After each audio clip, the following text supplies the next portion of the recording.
ಪರಲೋಕದವುಗಳ ಕಡೆಗೆ ನೋಡುವಂತೆ ನಿಮ್ಮ ಆತ್ಮಗಳನ್ನು ವಾಕ್ಯದಲ್ಲಿ ಬಲಪಡಿಸುವ ಅನುದಿನದ ಧ್ಯಾನ. ಇಂದಿನ ಧ್ಯಾನದ ಶೀರ್ಷಿಕೆ ಒಳಗಿನ ಮಾನಸಾಂತರದ ಫಲಿತಾಂಶ.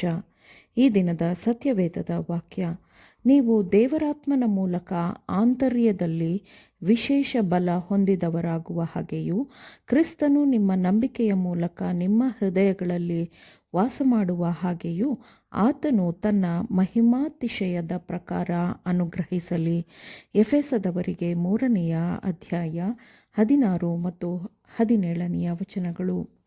ನಾವು ಇನ್ನೂ ಕೃಪಾಕಾಲದಲ್ಲಿ ಇದ್ದೇವೆ. ಯಾರು ನಿಷ್ಠನಾಗಿ ನಿತ್ಯ ಜೀವಕ್ಕಾಗಿ ಬಯಸುತ್ತಾನೋ ಅವನು ಅದಕ್ಕಾಗಿ ಶ್ರಮಿಸುತ್ತಾನೆ. ಆತನು ಅದನ್ನು ಬಯಸುವ ಮೂಲಕ ಮತ್ತು ಪ್ರಯತ್ನದ ಮೂಲಕ ಪಡೆದುಕೊಳ್ಳುತ್ತಾನೆ. ಚಿನ್ನವು ಭೂಮಿಯಲ್ಲಿ ಅಡಗಿರುತ್ತದೆ. ಆಸೆ ಮತ್ತು ಪ್ರಯತ್ನಗಳು ಒಂದಾದಾಗ ಮಾತ್ರ ಅದು ನಿಧಿಯನ್ನು ಭದ್ರಗೊಳಿಸುತ್ತದೆ.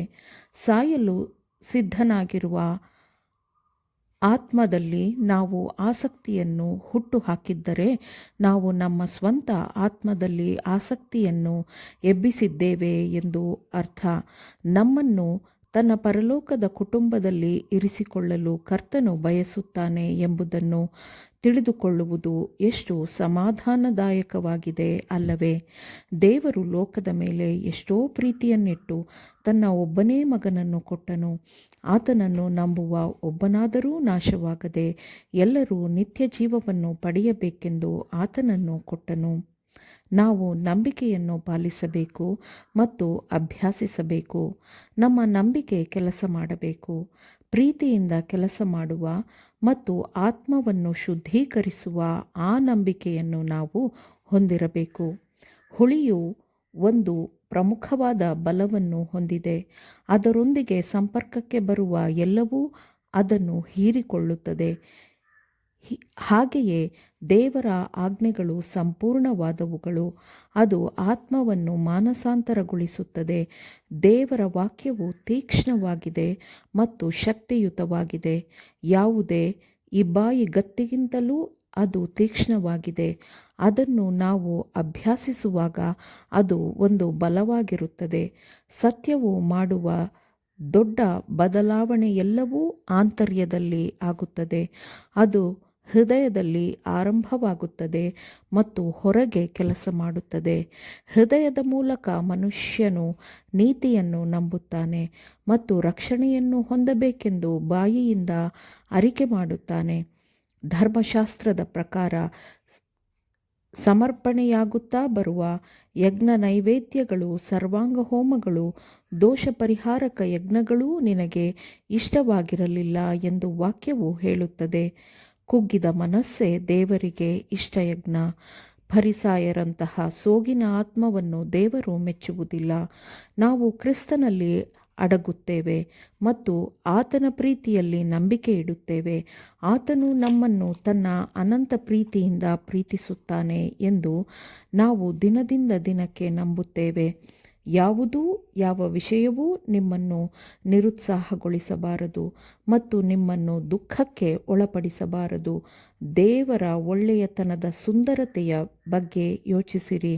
ಆತನ ಅನುಗ್ರಹಗಳನ್ನು ಮತ್ತು ಆತನ ಆಶೀರ್ವಾದಗಳನ್ನು ಮತ್ತೆ ಮತ್ತೆ ನೆನಪು ಮಾಡಿಕೊಳ್ಳಿರಿ.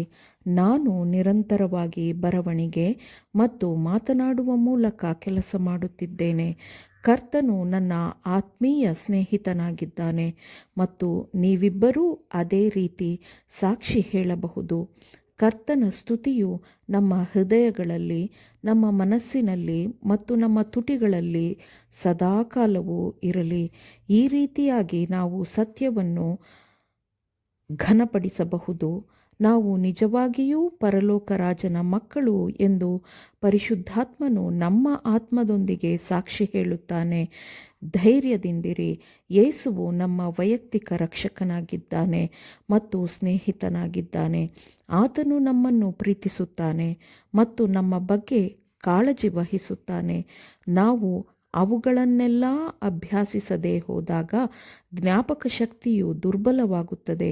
ಚಿಕ್ಕ ಮಗುವು ತನ್ನ ಎಲ್ಲ ನಿರೀಕ್ಷೆಯಿಂದ, ಆತ್ಮವಿಶ್ವಾಸದಿಂದ ತಾಯಿಯ ಕಡೆಗೆ ನೋಡುವಂತೆ ನಾವು ಕ್ರಿಸ್ತನ ಕಡೆಗೆ ನೋಡದ ಹೊರತು ನಮ್ಮ ನಂಬಿಕೆ, ಭರವಸೆ ಮತ್ತು ಧೈರ್ಯವು ದುರ್ಬಲವಾಗುತ್ತದೆ. ಆತನನ್ನು ನೋಡುವ ಮೂಲಕ ನಾವು ಆತನ ನೀತಿಯ ಮಾದರಿಯಂತೆ ಬದಲಾಗುತ್ತೇವೆ.